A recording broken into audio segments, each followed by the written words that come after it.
Keep on fussing and fighting. They don't want to see us live together. Oh, I can't start playing that song without hearing the rest of it. I'm going to come in with that next break. All they want us to do is keep on killing one another. Top ranking. We're going to finish up with Daniel Sunjata, and then he says he'll come back the next month for a full hour and take your calls.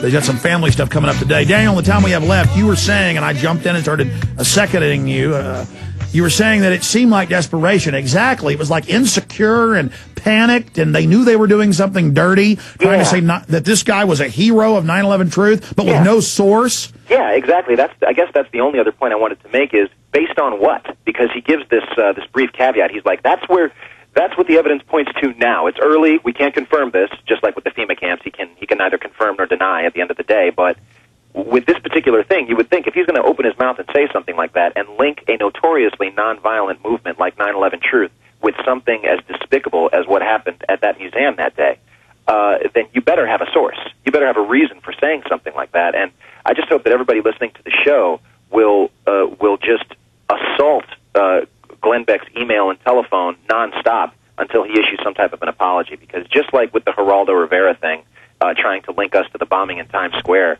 I mean, this is just, it just smacks of such desperation. It's so pathetic, and it's just so, you could even tell in their body language that they knew that they were lying.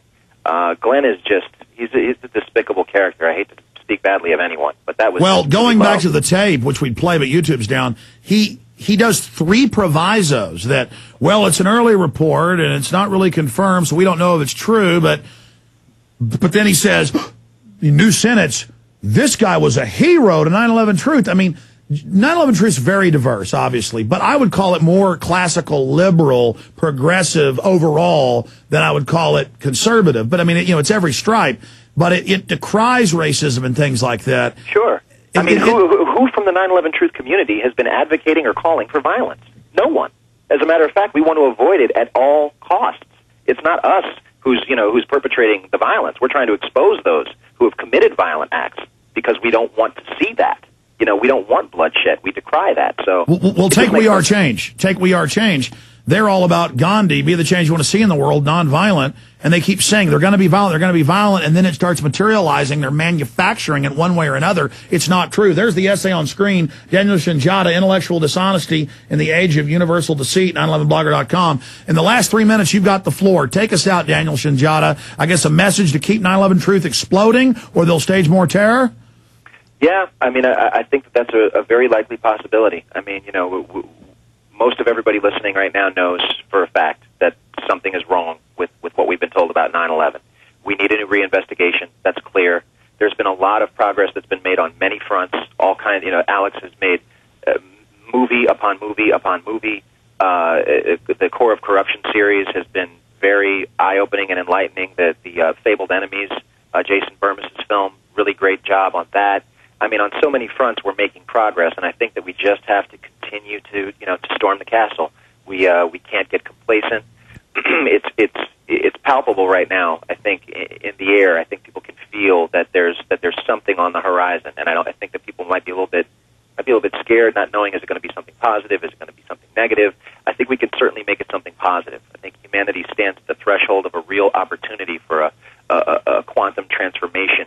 Not just, and I don't mean to, get all metaphysical and spiritual, but I think it's a tipping point. We're going into evil or we're going into good. We've got to make a choice. We really do have to make a choice, and the battle lines are. I mean, it's clear. It's clear. You're, as you say all the time, you're either on the side of humanity, free humanity, or you're on the side of the globalists at this point. And being neutral is really not an option. Neutrality equals, I don't know what consent. Consent, yeah, to consent to what we know in our guts is evil and is wrong. So we really can't afford to be on the sidelines right now. We have to be in the game.